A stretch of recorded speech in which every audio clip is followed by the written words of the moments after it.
Karen strutted across the lakeside path like she owned the place, clutching a thick folder of HOA documents as if it were some kind of holy scripture.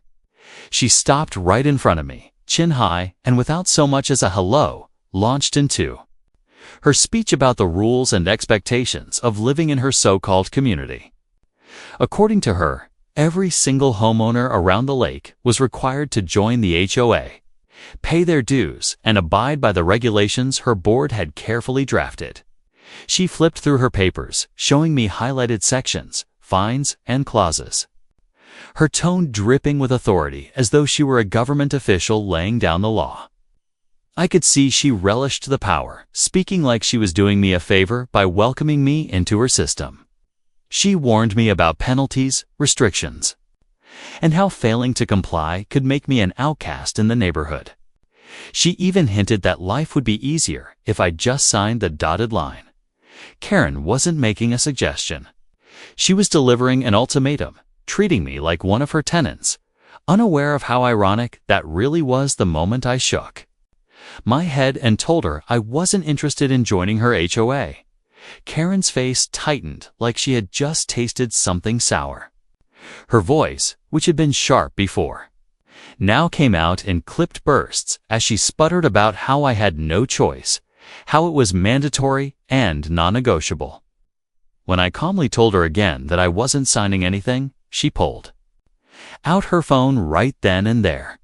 With a dramatic flair, she dialed 911 in front of me, loudly announcing to the dispatcher that I was refusing to comply with HOA regulations and was being uncooperative.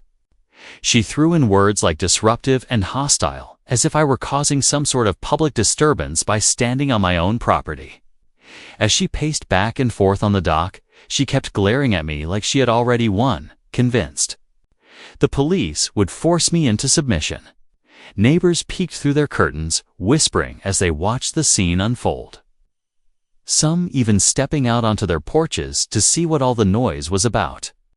Karen puffed herself up, practically vibrating with self-importance, certain that the flashing lights would soon roll in to back up her authority when the police finally pulled up, their flashing lights reflecting off the surface of the lake. Karen rushed toward them like a general greeting reinforcements. She immediately launched into her performance, pointing at me with exaggerated gestures, waving her HOA papers, and insisting I was refusing to follow community law. The officers let her talk, nodding politely, but their expressions stayed neutral. When it was my turn, I calmly explained that I was standing on my own property, that no crime had been committed, and that an HOA is not the same thing as law enforcement. I handed over my deed and land records, clearly showing that my property was independent and not bound to her HOA rules. The officers took their time, looking over the documents carefully, occasionally glancing at Karen as she huffed and muttered under her breath. One officer finally asked her directly if she had any evidence that I was required to be part of her association, and the silence that followed was louder than her shouting had been. Neighbors who had gathered closer could see the shift happening. Realizing this wasn't going the way Karen had planned, flustered but unwilling to back down, Karen quickly shifted gears, her voice rising as she tried to regain control of the situation. She began boasting to the officers and the neighbors about how her HOA wasn't just a group of residents, but the rightful authority over the entire lake. She waved her papers again, pointing to highlighted sections that she claimed gave her association ownership rights over the shoreline, the docks, and even the water itself. With each word, she grew louder, as if volume alone could make her claims more convincing. She bragged about how the HOA collected dues to maintain the lake, how her board made the rules that everyone had to follow, and how those who didn't comply faced fines, liens, and even legal action. A few neighbors nodded uneasily, more out of habit than agreement, clearly used to Karen's intimidating presence. She went on about how she and the HOA were the ones who had built up the community, implying that I was freeloading off their efforts just by living near the lake. Her tone dripped with arrogance as she painted herself as the gatekeeper of the lake. the one who decided who belonged and who didn't, to let her finish her speech without interrupting, watching as she held her chin high like a monarch addressing her subjects. When the moment felt right, I calmly reached into my folder and pulled out a very different set of documents.